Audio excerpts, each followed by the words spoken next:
অবাঙালি হওয়া সত্ত্বেও জিৎ বাংলা সিনেমায় সুপারস্টার হয়ে উঠলেন কিভাবে, এবং জানাবো কিভাবে সুযোগ পেয়েছিলেন টালিগঞ্জে জিৎ।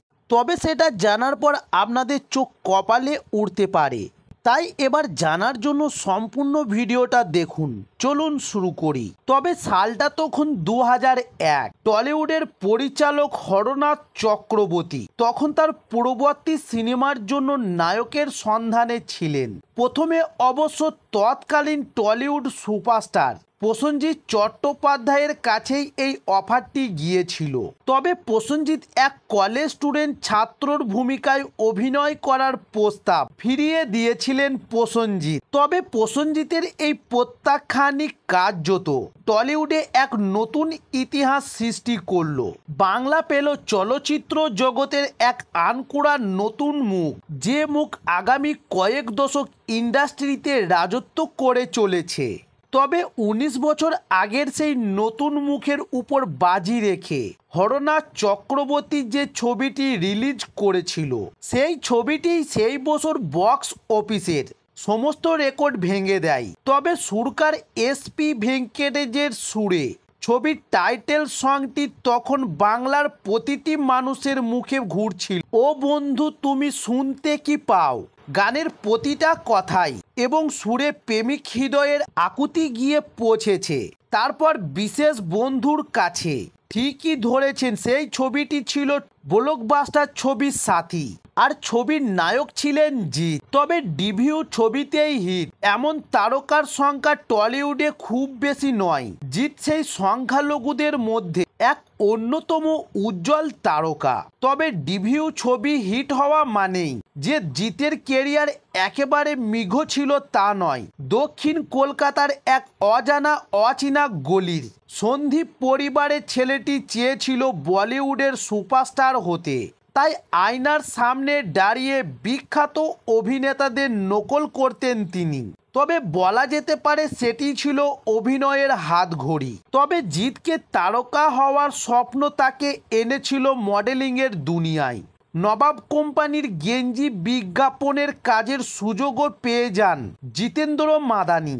তখন কে ভেবেছিলেন এই ছেলেটি একদিন টলিউডের সুপারস্টার জিৎ হিসাবে পরিচিতি পাবেন। তবে অভিনয়ের প্রতি আগ্রহ থেকে মডেলিং এবং অভিনয় শেখার জন্য ক্লাস করতে শুরু করেছিলেন তিনি। সেই ক্লাসের সূত্রেই এক সিরিয়াল নির্মাতার নজরে পড়েন জিতেন্দ্র।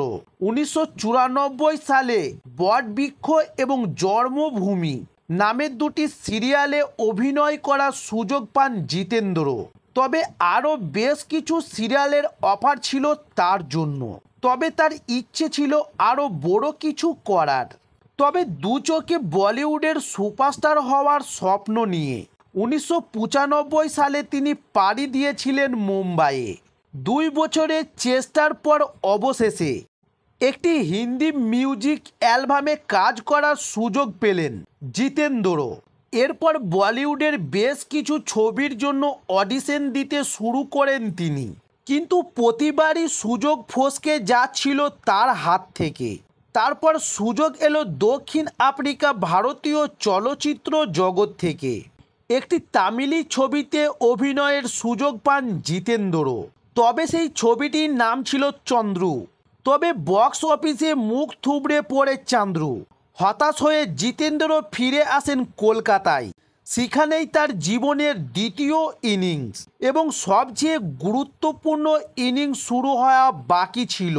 পরিচালক হরনাথ চক্রবর্তী সাথী ছবির নায়ক হয়ে জিতেন্দ্র থেকে তিনি হয়ে উঠলেন জিৎ। বাকিটা ইতিহাস।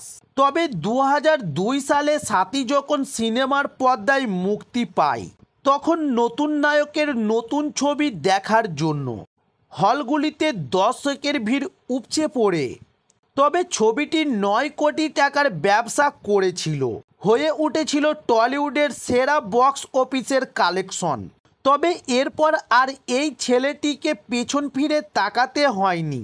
সঙ্গী নাটের গুরু, বন্ধন, ঘাতক, শুভদৃষ্টি, সুলতান বস ইত্যাদি ছবিতে রোমান্টিক বা অ্যাকশন সাথী ছবির নায়ক ছাড়া টলিউড যেন অসম্পূর্ণ।